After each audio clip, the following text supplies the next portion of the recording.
اگه شما هم دائما صدای بلندگوی ماشینتون قطع و وصل میشه، توی این ویدیو بهتون 7 تا دلیل گفتم که دلایل اصلی و تمام دلایلی هستش که باعث این مشکلات توی سیستم صوتی ماشینتون میشه. این ویدیو رو از دست ندید. سلام، محسن شهریور هستم از ونج رادیو. خیلی خوش اومدید به ویدیو دیگه با ما در یوتیوب و کانال خودتون. توی این ویدیو بهتون تمام دلایل و تمام راه حلایی رو میگم که میتونه قطع و وصلی بلندگوی ماشین یا صدای بلندگوی ماشینتون رو برطرف کنه. امیدوارم که تا انتها همراه ما باشید تا بتونید تمام دلایل رو درک کنید و این مشکل رو بتونید کاملا رفع کنید و دیگه قطع و وصلی نداشته باشید یا حتی قطعی نداشته باشید. و بی مقدمه بریم سراغ دلایل اصلی که وجود دارن.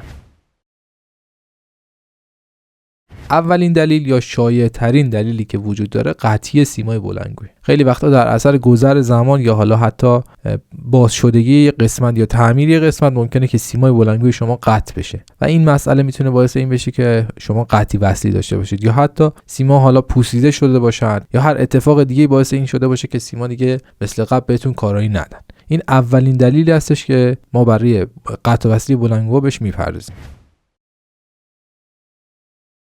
دلیل دومی که توی سیستم های حرفه‌ای تر وجود داره، سیستم هایی که آمپلیفایر دارن اتفاق میفته، قطعی سیم های برقه. میتونه سیم ریموت آمپلیفایر که تصویر ایناشو براتون بالا میذارم، سیم GND یا سیم باتری آمپلیفایر شما قطع و وصلی داشته باشه از قسمت سوکت یا حتی خود سیم. علاوه بر این ممکنه که کابل RCA تون که از پخش ماشین به سمت آمپلیفایر کشیده شده یه قسمت‌های قطعی وصلی داشته باشه و همین مسئله باعث این بشه که صدا از بلندگوی ماشینتون قطعی وصلی پیدا کنه. سومین مورد که میتونه باعث قطع و وصلی بلندگوهای ماشین بشه و یک نشونه دیگه هم داره و اون نشونه خاموش روشن شدن پخش ماشینتون هستش، خرابی یا مشکل توی کابلای برق پخش ماشین. دقت کنید کابلای برق پخش ماشین اگر که قطع و وصلی داشته باشن، مثلا سیم ACC، شما این پخش ماشینتون خاموش روشن میشه و میبینید که بلندگو هم به همون منوال خاموش روشن میشن. البته این مورد نشونهش رو بهتون گفتم هم خیلی شایع نیست، اما ممکنه که دلیلی باشه بر قطع شدن قطع و وصلی بلندگوی ماشینتون. دلیل چهارم که باز هم یکی از شایع ترین دلایل قطع و وصلی بلندگو هستش، قطع و وصلی صداش، خراب شدن سوکت بلندگو از پشت پخش ماشین هستش. اگر که آمپلیفایر ندارید و مثلا باندهای ماشینتون مستقیم به هد یونیت ماشین وصله، ممکنه که سوکت بلندگوهای پخش ماشینتون در اثر گذر زمان خاک گرفته باشه، چه میدونم زنگ زده باشه، رسوب گرفته باشه یا حتی قطع و وصلی پیدا کرده باشه در اثر اینکه کار کرده. بنابراین این سوکت هم باید حتما چک بشه و ببینید که اون خارهاش یا پینهاش درست جا خورده یا جا نخورده. ممکنه مثلا توی دست انداز میافتید این سوکت مثلا جاش در بیاد، البته به این سادگی در نمیاد ولی ممکنه که در اثر گذر زمان مستهلک شده باشه.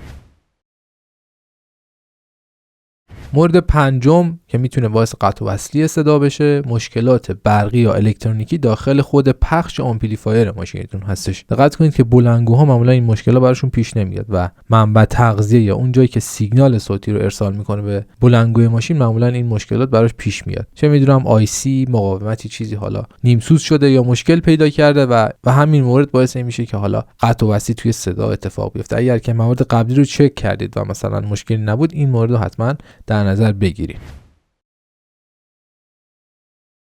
مورد ششم که خیلی پنهان هم هستش ولی بسیار ممکنه پیش بیاد، پروتکت کردن آمپلیفایر هست. شما مثلا ولوم زیاد میکنه، یه مقدار آمپلیفایر کار میکنه که یه ویدیو هم براتون ساختم بالا که چیکار کنین پروتکت نکنه. آمپلیفایرتون پروتکت میکنه، صدا قطع میشه، دقیقاً 1-2 دقیقه بعد که آمپلیفایر خنک‌تر میشه دوباره آمپلیفایر روشن میشه و شروع به کار میکنه. این مورد به خاطر اینه که تنظیمات درست آمپلیفایرتون نداره یا حتی ممکنه جای اتصال کوتاه داشته باشین توی کابل‌های بلندگو و بعد بهش توجه کنیم. برای اینکه ببینید پروتکت میکنه آمپلیفایر و قطع و وصلی دارید، میتونید برید آمپلیفایر رو چک کنید ببینید یه چراغ قرمز روشن شده یا نه. اگر که روشن شده باشه یعنی پروتکت کرده. و گزینه آخر یا مورد هفتم که باز هم خیلی شایع ممکنه نباشه ولی امکان داره اتفاق بیفته، اینه که اتصال کوتاه توی کابل‌های بلندگو داشته باشید. توی یکی از کانال‌های های لول یا حالا RC اتصال کوتاه داشته باشین، یعنی کابل‌های مثبت منفی به هم دیگه خورده باشن، ممکنه اون کانال صدا نداشته باشه، اتصال کوتاه قطع بشه، صدا براش بیاد، یا حتی اتصال کوتاه داشته باشیم کلا اون بلندگو صدا بهمون نده و همین مسئله با ولوم دادن زیاد و فشار اومدن به پخش باعث قطع و وصلی صدا بشه. و این مورد رو هم حتما باید چک کنید که خودتون فکر نمی‌کنم بتونید چک کنید، باید توسط متخصص این مورد چک بشه، ولی دلیلی هستش که میتونه باعث قطع و وصلی بشه. حالا بهتون یه راه حل حالا خیلی ساده میخوام بهتون بگم که خودتون هم بتونید یه ABB کوچولو داشته باشید. اول از همه باید از سلامت پخش ماشین آمپلیفایرمون مطمئن بشیم. اگه که خودتون فنی هستید میتونید این کار رو انجام بدید، میتونید مثلا پخش ماشین رو باز کنید، جای دیگه تستش کنید، بذارید مثلا نیم ساعت بخونه، ببینید مشکلی نداره. ردیف آمپلیفایر رو هم حتما چک کنید. از این دوتا که مطمئن شدید و احتمالش خیلی کمه این دوتا مشکل داشته باشه، این دوتا که مطمئن شدید میرید گام بعدی. توی گام بعدی میاد ترمینال ها و اتصالات رو چک میکنید، ببینید که مثلا سوکت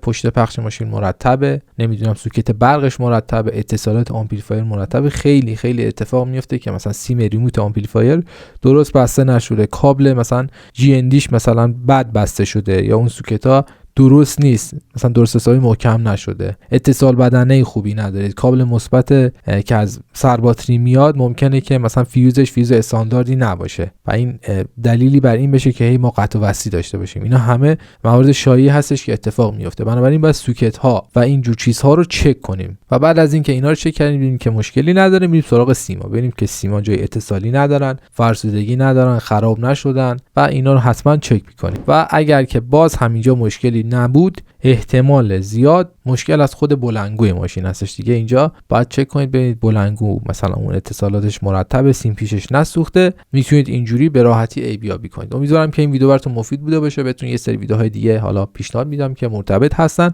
و اگر که سوالی داشتید، نظری داشتید توی کامنت مطرح کنید، خوشحال میشم باهاتون صحبت کنیم. تا ویدیو بعدی، خدا نگهدار.